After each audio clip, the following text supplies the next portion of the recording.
I know this sounds like such first world problems, but I'm actually crying about this and would appreciate if you guys could read the whole thing before making a judgment. Growing up, I was technically lower middle/middle class, but we lived definitely below our means. Most of my parents' salaries went to supporting my dad's family overseas. This meant that while I was fortunate to never be hungry or unwell, I didn't have many toys or tech compared to my friends. And my clothes were usually 3RD/4 the hand inherited from older cousins, or else bought for pennies at a car boot sale. Everything from groceries to electricity use was organized to save the maximum amount so we could send off money to relatives. Anyway, I'm grown and in my mid-30s now. I'm married with kids, but anytime I splurge on myself or my family, my parents have something to say about it. Even if it's something as simple as eating out or going to get my hair cut at a salon. Honestly, as a result, I can't tell them everything that goes on in my day-to-day because it becomes an argument, and I hate it because we were always close growing up. Okay, so I recently had baby no 2 in the weekend between my birthday and my anniversary. As a combined gift for all three, my husband bought me a Rolex. It's definitely one of their cheaper models, but yes, obviously still not an everyday purchase. I didn't tell my parents, but they saw it during a FaceTime call, and they're really mad at me. Their faces literally dropped when I confirmed what it was. They started shouting that I've become shallow if I think that's an okay use of money, and they don't know who I am anymore, and that I need to sort my priorities.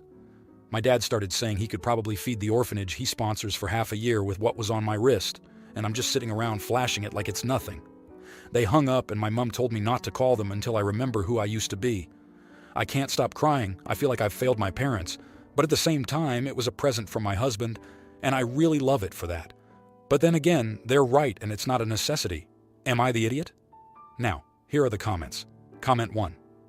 Even if it's something as simple as eating out or going to get my hair cut at a salon, these people are unreasonable and irrational. You will spend your entire life justifying living like a normal human being if you let them. Your finances are your business. They are out of line commenting on what you do with your money. Normal people go out to eat and get their hair done and nobody questions them. Nobody bats an eye. It's just a thing people do without fearing someone will judge them for it. But your parents have turned it into a crime. Their behavior is not normal. I want to stress this. I grew up in a household where I considered a lot of wacky stuff to be normal because it's how I was raised. And then I entered the real world as an adult, and people would stare at me in shock when I casually mentioned things my parents did. I was confused at their reactions. It took a while for me to realize how wrong things had been at home. I'll say this. You are okay. You are not a bad person. You haven't done anything wrong. You haven't forgotten yourself. You have failed no one. You have nothing to be sorry for. You have nothing to be guilty for. You are allowed to spend money how you want, and you are allowed to have money be spent on you. You deserve to be treated just like anyone else. You say you feel you have failed your parents, but apparently even going out to eat makes them upset.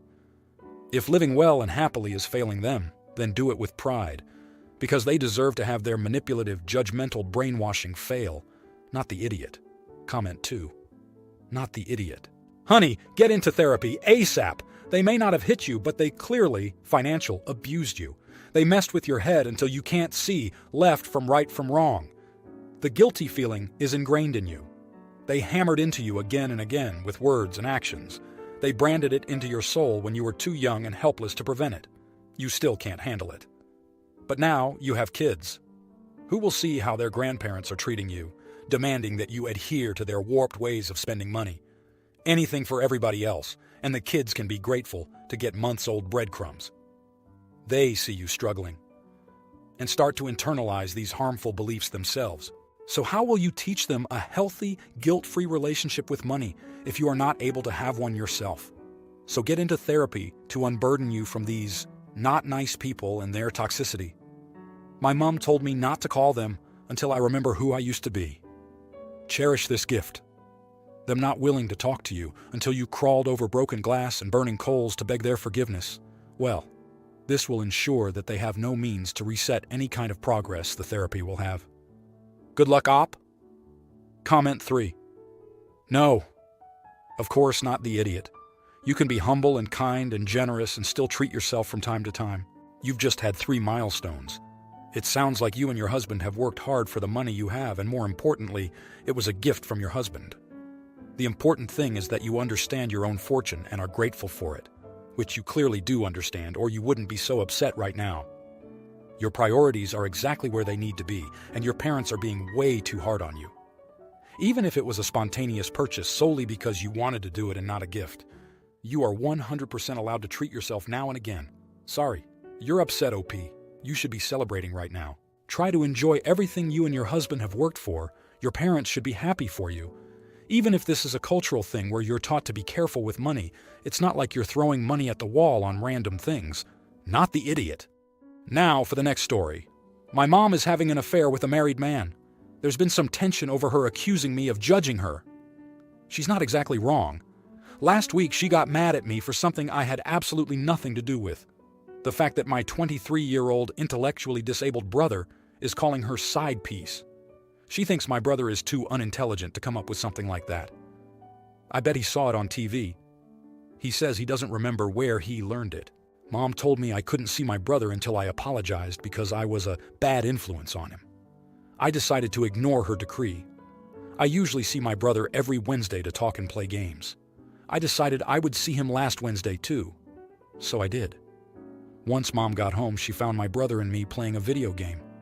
She told me to get out and threatened to call 911 if I didn't. I said, "Go ahead." She didn't, but she ordered my brother to go to his room and unplug the TV so I couldn't finish the game. I got out my Kindle, continued sitting on the couch and started reading, pretending I couldn't hear her screaming and threatening to call 911. I plan on doing the same thing next Wednesday too. I understand she's in the right legally, but morally, I don't think so. Now, here are the comments. Comment 1. You're the idiot. You have no rights to impose on yourself in your mother's house, her rules. To avoid being TH, you would need to find ways to visit with your brother outside of your mother's home. You don't go into any detail. Is it as simple as your brother is a legal adult and come visit with you when he wants? Or do you perhaps have to look into getting a family lawyer involved if disabled son is under some legal guardianship? Comment 2. Even if you thought you were in the right morally, the police don't care about something being morally right or wrong. They care about the legal aspect of it. So unless you want to end up in a whole lot of legal trouble, I'd stay away until she invites you back. Comment 3. Everyone sucks here. Your mom is an AH for blaming you for something your brother probably learned on TV. You are trespassing for hanging out at her house when she told you to get out and is threatening to call 911. Now, for the next story. English isn't my first language. I, 20-year-old female, have a half-brother, 30-year-old male, from my father's first marriage. My parents divorced when I was 5. My brother and I were close, and he stayed over at our house a lot until I was around 12 years old. After some personal stuff between him and my mom and work on his side, we sadly drifted apart and maybe saw each other 1-2 times a year. My brother called me last year telling me he was getting engaged. In our culture, the groom's family goes to the bride's home to ask for her hand in marriage from her family. It was about that, and said he really wanted me there. I was excited and agreed, hoping that this would be a good time to try and reconnect. My mom encouraged me to go, but she seemed upset that it was last minute. He called me a week before and asked if he planned on buying me a dress. I said I didn't need a dress because I already had one at home that would fit. She didn't say much more after that. Afterwards, our relationship became much better and we hung out more. Where I'm from, most couples get married before the actual wedding. My brother and his now wife got married a week before their wedding, and again, my mom asked me if my brother was going to buy me a dress. I said I didn't need a new one because I had one at home. She held her tongue, but it was obvious she was annoyed and upset. Then, the night before the wedding, my mom exploded over the dress thing. She said that she could overlook my brother not buying me a dress until now, but she couldn't overlook the disrespect he was showing towards me as his sister by not buying one for his actual wedding. He did ask me if I wanted to go dress shopping. I declined since I had a dress at home. It was one I wore to my cousin's wedding a few years back, and it still fit me. I told her as much. She said that she won't allow her daughter to be humiliated. What would people think if I wore an inappropriate dress for the groom's sister? I said I didn't care, and that the dress was very much appropriate. She then said that my brother was treating me like a guest and how he never looked after me during all of this. I said that he always made me appointments for hair and makeup. My mother said I was blind to how my brother has been treating me because I've idolized him, that he only wants me there because he wants to keep up face with his wife and in-laws, showing them how great of a brother he is. Then she took my keys and hid them away so I couldn't leave. I didn't get my keys back, so I had to call my brother and tell him I couldn't come to the wedding.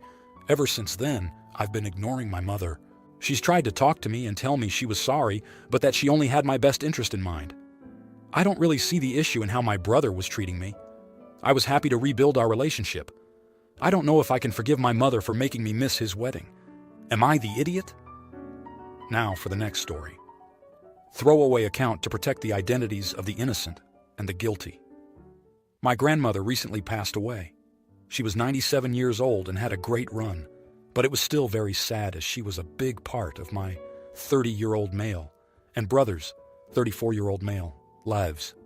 We held a celebration of life in her honor, and my brother played the violin for her service. My wife and I were with my sister-in-law and their 2 sons, 2 and 4. Normally, I am fine with little kids being at places where the setting makes sense. As some background, my brother and his wife practice soft parenting. No punishments, timeouts, negotiate with the kids, apologize if they yell, allow unacceptable behavior, etc. I have never voiced my concerns about their parenting. Different strokes for different folks. But we'll say their kids are a handful as a result, and being in public with them is usually embarrassing. At the funeral, the kids made a ton of noise during the service. I asked my sister-in-law if she had coloring books for the kids. She said no, just the toy trucks they were playing with. Loud as ********. I said, "Can they do that in the hallway?" She said they're fine. I told her if she can't keep them quiet during the service, they should leave and wait in the hall. She took them and stormed out. They left the reception early, and my brother texted me, calling me an ***** hole for commenting on his wife's parenting. Am I the idiot? Now, here are the comments. Comment 1. Not the idiot. Those kids are young, and it is appropriate for kids to be quiet, or for parents to remove them to somewhere where they will not be disruptive. You didn't ask for anything out of normal, considerate interaction. Those kids will be a nightmare as they get older. Comment 2. Not the idiot. Children are capable of learning about decorum if they have parents who are responsible enough to teach them. Comment 3. Not the idiot. You were not commenting on his wife's parenting, just asking for some privacy and respect on a sad occasion. Now, for the next story. First off, sorry for formatting as I'm on mobile. So, a little backstory before we get to the main issue. My fiancé, F29, and I, M34, have been engaged for a little over 2 years and are getting married next month. Combined, we make about $170,000 a year. We decided on a place that is perfect for us to get married at and never expected anyone to help because, 1, we chose a place that fits our budget, and 2, it's ultimately our day and what we want, so we planned on paying for it ourselves. Now, my fiancé's parents make more than my family does. My fiancé's parents offer to help in any way they can and have paid for stuff without us even asking. They paid for our bridal shower, which included the gifts, the food, and the rental spot. They also paid for her dress, which was about $1,000. My parents volunteered to pay for the rehearsal dinner and the dessert. We chose a place for the dessert and gave my parents a price. We chose to do cupcakes and just a little 2-tier cake from a popular bakery called Everything Bunt Cakes. Well, when we went to place the order, we found out the buntinis are really small and decided maybe we should double the order. I called my mom and she confirmed it was okay, even though the price was doubled. I asked her if she was sure because they were planning a trip to Mexico at the time, and my dad was working a second job to be able to afford it. I told my mom I don't care if she wanted to do something else because of the price change, but she reassured me it was fine. So we placed the order and thought that was that. Now, on to the issue. A few days after we placed our order, I get a text from my sister saying we need to talk. So I texted back asking what was up. She goes on this huge rant saying, I need to stick up for my parents because they work so hard for what they have, and me deciding to double the dessert order was bullshit. I tried explaining to her that our parents agreed to it and reassured me it was fine. It wasn't like I told my parents, this is what we are doing and you don't have a choice. My sister started calling my fiancé a crybaby and me an ungrateful witch. I told her if she kept it up, she will be uninvited to our wedding because I will not put up with the way she is talking to us. She said, fine, take me out because I'm done with you and you won't see your niece ever again. There were a lot more choice words that were said that I won't get into, but my fiancé was upset and crying, and I won't stand for that. I have completely cut my sister off and have not talked to her since. I didn't have a conversation with my dad and a lot of tears were shed between us. I haven't talked to my mom because she makes excuse after excuse for my sister as to why she acts the way she does. I have also gone low contact with her because I don't want to start any more drama. So I ask if I'm the idiot for going no contact with my sister even though she's family. Edit. I guess I should clarify that my dad did not pick up a second job just for this wedding. He's been working a second job for a while now on the weekends just for extra money for anything he wants to do. My mom is a homebody, and her number one excuse for not doing anything is money. They did end up going on vacation and had a wonderful time, but my dad uses this money for baseball games, high-end whiskey he likes to drink, gas for his motorcycle rides, stuff like that. Eat it #2, a lot of you are saying my dad took a second job to make ends meet, which isn't the case. He's had a second job on the weekends driving a limo for extra money, period. He didn't take a second job to pay for desserts for a wedding. Edit #3, and maybe my final edit. I offered to pay the difference of the dessert, or pay for the rehearsal dinner they also offered to pay for to offset the cost. The desserts we chose were the cheapest option we found that didn't include a professional baker. I've also told my parents I don't care about the money, but they, once again, reassured me it was fine after a lengthy phone call. If you liked this video, you'll probably like these too. Also, while you're here, please consider subscribing. It's your support that keeps this channel alive and allows me to make better and longer videos. Have a great day.